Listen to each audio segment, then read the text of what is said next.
6 de la mañana, 48 minutos. Tras el hundimiento de la reforma laboral, el gobierno nacional ya tiene lista una cascada de decretos para implementar esta iniciativa. Juan David Ríos, ¿ya se saben de qué se tratan? Hola, ¿qué tal? Muy buenos días. Mire, todavía no se conocen el contenido de los decretos que van a sopesar el hundimiento de la reforma laboral el día de ayer en la Comisión Séptima del Senado de la República. Lo cierto es que sí se sabe cuáles van a ser las ideas de esos decretos. Hablamos con María Fernanda Carrascal, quien fue la ponente de la reforma laboral en Cámara de Representantes cuando se aprobó en sus dos primeros debates. Ella ha estado reunida con el Gobierno Nacional, con el Ministerio de Trabajo, revisando esos decretos que se piensan expedir. Van a ser decretos colectivos, de derechos colectivos de los trabajadores, más no derechos individuales. Ese es el plan A que tiene el Gobierno Nacional y la representante los menciona. Negociación colectiva multinivel en el sector privado, limitar el uso fraudulento de los contratos de prestación de servicios, los límites a la tercerización o intermediación laboral, formalización del trabajo doméstico, igualdad salarial entre hombres y mujeres, derecho a la huelga, a partir de la doctrina de la OIT y del Sistema Interamericano de Derechos Humanos. Ahí se habla entonces de 6 decretos en total, se espera que sean 9 decretos que tienen que ver con derechos colectivos de los trabajadores, porque Colombia está inscrito también a organismos internacionales como la OIT. Es importante reconocer que ese es el plan A que tiene el Gobierno Nacional. El plan B son las consultas populares, que ya el presidente Gustavo Petro en la Plaza de Bolívar mencionó que se van a dar, y el pacto histórico ya está buscando la forma para empezar a hacer campaña para estas consultas populares, para que con las preguntas se logre aprobar otros decretos que quedaron, otros parágrafos que quedaron de la reforma laboral y también de la reforma a la salud. Sí, así es, Juan David, gracias. Y el presidente arremetió contra los senadores que archivaron la reforma laboral, invitó a sus seguidores a la movilización permanente y señaló que el Congreso no sirve de cara a la realidad del país. Cada senador debe recordar que no es más que un simple representante del pueblo y que debe obedecerlo. Y que si no es así, si se cree tirano sobre el pueblo, si le da miedo el pueblo que representa, entonces el pueblo lo sacará del Congreso como tiene que ser.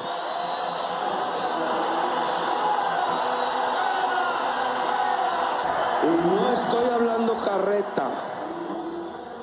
Los que fuimos del M-19 no aprendimos a hablar carreta. Frente a lo dicho por el presidente Gustavo Petro, el presidente del Senado, Efraín Cepeda, también se pronunció y dijo que sus amenazas son un intento de un golpe de Estado. Pues eso sería un golpe de Estado, ¿no? La única manera de que un senador no vuelva es que no se presente o se queme en el siguiente periodo. Pero peligroso hablar de golpe de Estado. El golpe de Estado no es únicamente intentar tumbar al presidente, sino intentar tumbar un Congreso legítimamente elegido con 22.600.000 votos. Este es un Congreso legítimo. Son las 6 de la mañana, 52 minutos. Escuchaban entonces ustedes un resumen pequeñito de lo que fue esa jornada de movilización ayer. Vamos a hacer doble clic en los mensajes, en lo que trasciende en el sentido institucional del país. Por eso nos enlazamos a esta hora con María Margarita Zuleta, nuestra querida analista. Ella es la directora de la Escuela de Gobierno de la Universidad de los Andes. Profesora querida, muchísimas gracias por este contacto con Noticias Caracol.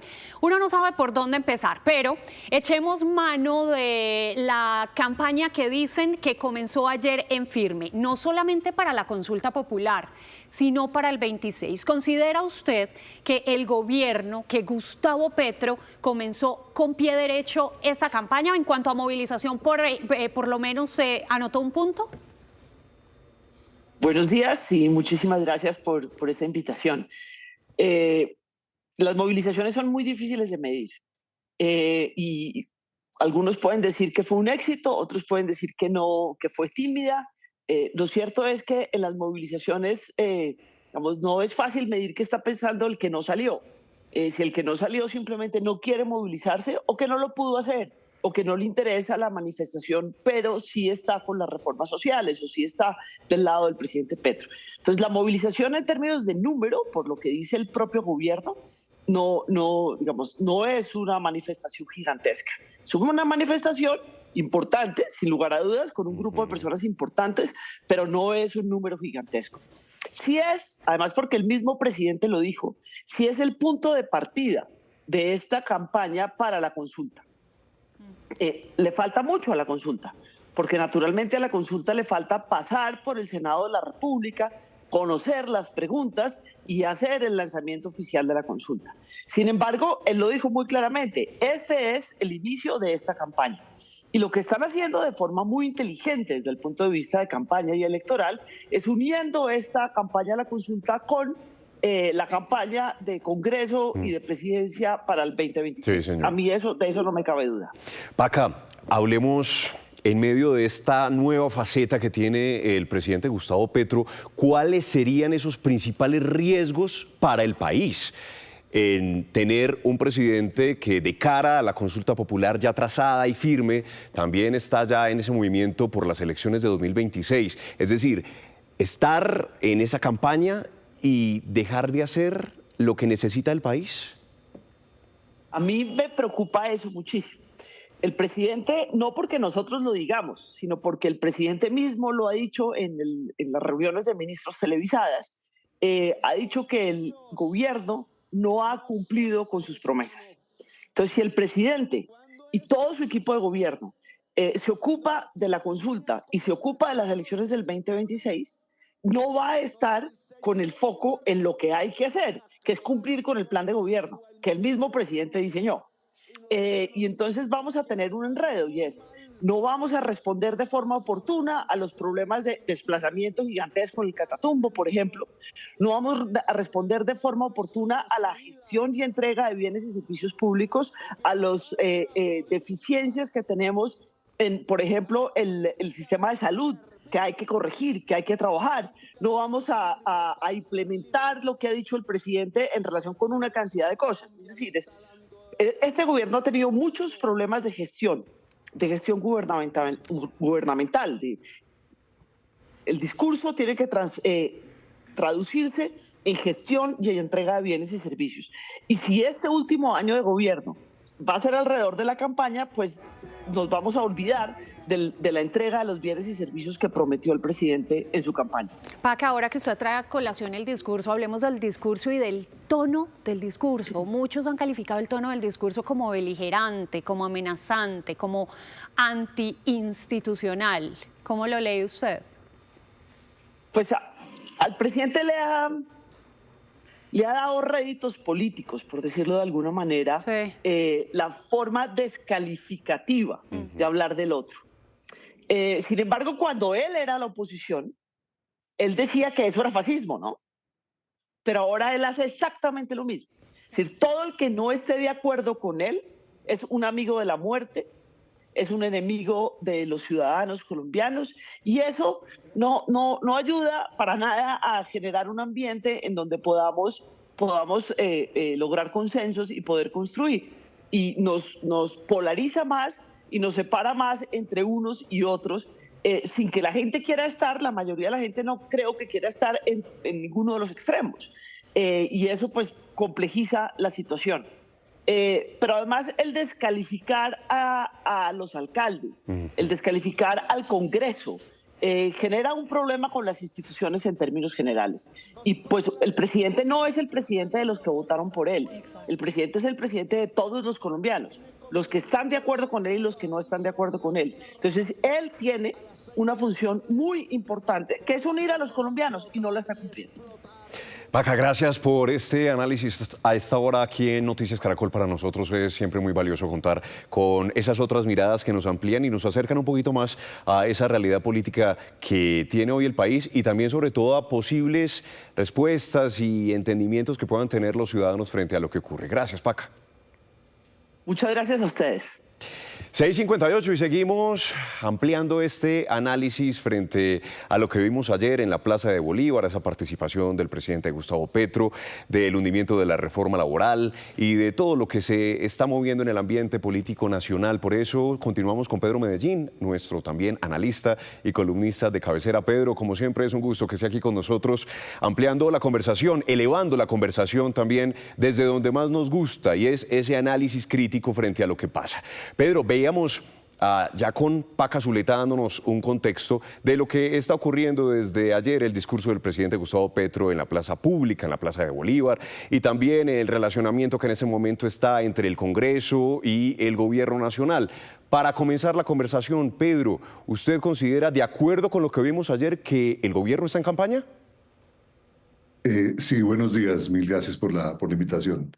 Mire, no solamente está en campaña, y Paca ha sido muy precisa en el concepto. A mí lo que me preocupa es que se trate de que arrancó fue una campaña violenta y desinstitucionalizadora. O sea, usted no puede como presidente de la República arrancar una campaña invitando a la acción de fuerza. Uno no puede estarle diciendo a la gente que a los congresistas hay que sacarlos del Congreso. Eso es invitarlos a la acción de fuerza, y eso no es correcto.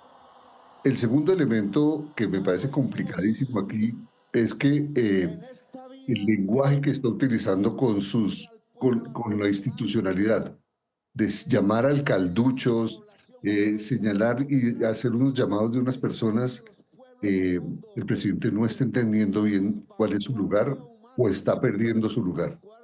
Y en este sentido, él no está entendiendo que este es un país con violencia y un país de violentos también. Y si incita a la gente a la violencia, la gente va a la violencia. Entonces, eso es lo que me parece bien preocupante. Arrancó la campaña, pero arrancó una campaña violenta y eso no es correcto. Sí, en ese sentido usted coincide con Paca, que también nos hablaba del tono antiinstitucional, del tono beligerante. ¿Qué tanto cala eso en esas bases políticas que se agolparon ayer en las calles y en las plazas públicas? ¿Qué tanto desgasta todo el proceso, la militancia activa a la que llama Gustavo Petro, esa plaza viva, esa plaza encendida? A mí lo que me preocupa es que esa plaza viva y esa plaza encendida es la plaza también de la primera línea. Es la plaza que estuvo haciendo su expresión en la llamada explosión social y que recurrió a la acción de violencia. Recordemos los argumentos que planteaba EPA Colombia para decir que su manera de protestar era destruir. En ese momento la fuerza de la gente la había llevado, se llama el furor. Y en ese sentido tiene un impacto fuerte porque tiene gente adentro, tiene gente en sus huestes que es violenta y que le ha sacado rendimiento a la violencia. El pagarle a la gente $1 millón para que no mate o etcétera, es un discurso institucional también que encarna detrás violencia. Si usted no es violento, no recibe recursos del Estado. Pedro, y frente a ese tono en la plaza pública, que es un tono fuerte, calificado por algunos como beligerante también, ¿cómo puede alterar, qué repercusiones puede tener ese mismo tono que se está teniendo en el relacionamiento con el Congreso de la República, sabiendo todo lo que pasa allí? Mire, no es la primera vez que hay un cerco institucional, un cerco promovido por la coalición del gobierno. Hicieron un cerco a la justicia en lo que pretendieron hacer con el Congreso en la discusión de las leyes, de las reformas, en particular de la reforma laboral. Cuando le metieron gente al Congreso era hacerle una especie de cerco a los congresistas. Ellos entienden ese lenguaje, ellos llevan años en la oposición, y como llevan años en la oposición, sienten entonces los avances o los fracasos de los opositores. Y por eso reaccionan de manera tan violenta, o metiéndole gente y presionando a los tomadores de decisiones de una manera incorrecta. Son representantes del pueblo y no se le puede decir al pueblo: usted tiene la vía libre, la patente de corso, para que vaya y saque al congresista. Sí, que es el mensaje peligroso que ayer escuchamos en boca del presidente Gustavo Petro. Pedro, mire, hay una incertidumbre reinante, hay una desazón en medio de todos los colombianos. ¿cómo salir de este espiral de polarización en el cual nos internamos cada vez más tras cada pronunciamiento, tras cada acto del gobierno, tras cada acto de la oposición también? ¿Cómo ser propositivos? En ese sentido, el tema comienza por tener cabeza fría, y el problema es que el presidente Petro no está teniendo cabeza fría. El presidente Petro está reaccionando con cabeza caliente, y es el momento en que sus asesores, que su entorno, que sus más cercanos lo convenzan de que respire, que se serene, que baje el tono y que comience a hablar distinto. Él cuando habla distinto también habla bien. Él es una persona que llega a la gente, que tiene capacidad de comunicación, y en ese sentido debería entender que su papel como primer mandatario, como jefe de Estado, es el de mantener la unidad del Estado, es el de mantener la unidad del orden. Pero no puede el presidente de la República mantener ese tipo de cosas, porque hay gente subalternos de él que pueden ir por la vía de las armas. Que se serene, que baje el tono, y a su entorno más inmediato, a sus asesores, le corresponde esa tarea.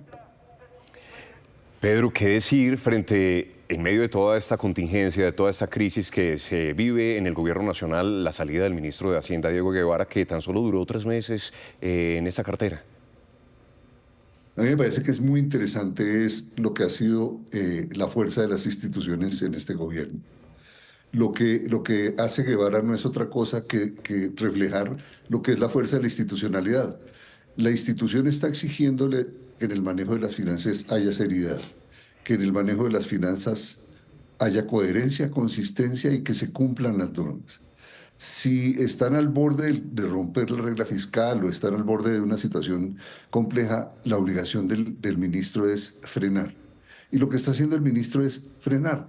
Y es la fuerza de la institución la que se está imponiendo.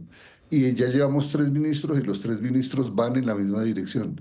Y el 4.º ministro que llegará, el tema, esperemos que mantenga esa línea institucional, porque también la fuerza, lo que se llama la presión que la silla se ejerce, cuando él esté sentado al frente del Ministerio de Hacienda, también va a estar sometido a la presión de que la institución le exige actuar de una determinada manera. Llevamos muchos años en esa dirección.